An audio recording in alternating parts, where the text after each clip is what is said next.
How sad. Her colleagues were packing up their desks for the last time.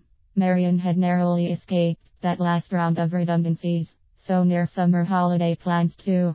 Joe will be lucky if he finds another job with 3 years before retirement, and his son is at university. What an awful time for him. Megan, much younger, is already going on interviews. Thank goodness her husband has a good job. With so many paperless offices, the paper industry is really struggling. More redundancies are forecast for next year too. Time for her to take stock and plan the future. Whilst she still had a job, for a long time, she had been wondering what else she could do as a backup plan. How could she safeguard her family against redundancy? She had survived it last year and again now.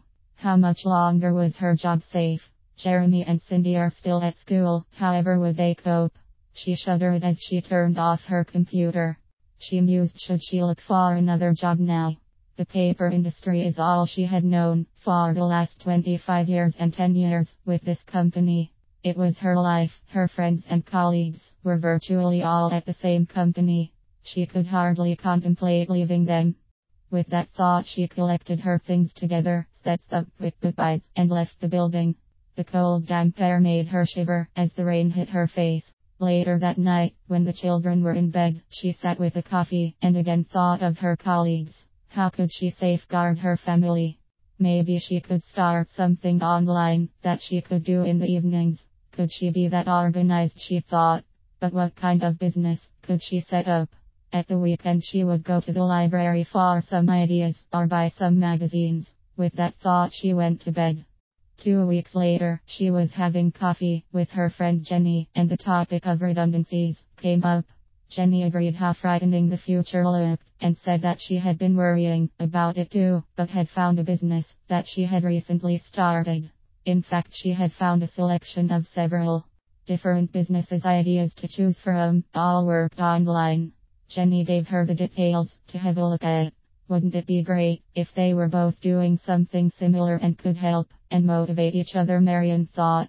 Jenny said she was enjoying working on her new business. She was getting so much help and assistance with the step-by-step plan she had chosen, and she had already made one sale. It hadn't cost a lot to start, and she had managed to put it on a 0% credit card, interest-free for 2 years, so plenty of time to pay it back. Jenny was sure with the way it was progressing she would also manage a summer holiday by the end of the summer. With that thought, Marion felt a little happier and said goodbye to her friend Jenny. As she walked home, she thought about the conversation. Working online would offer flexibility. Maybe she could fit it around her family commitments. All she would need is an internet connection and her old laptop. She would definitely take a look. After all, if Jenny could do it, so could she. She started to search online for possibilities, looking at YouTube, where she found many training videos and ideas. She also Googled various keywords. Would she have sufficient confidence, she thought.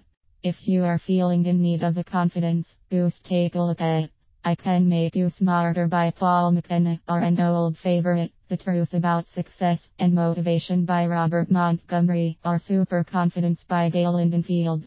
Redundancy can happen to anyone. If it happened to you, what would you do?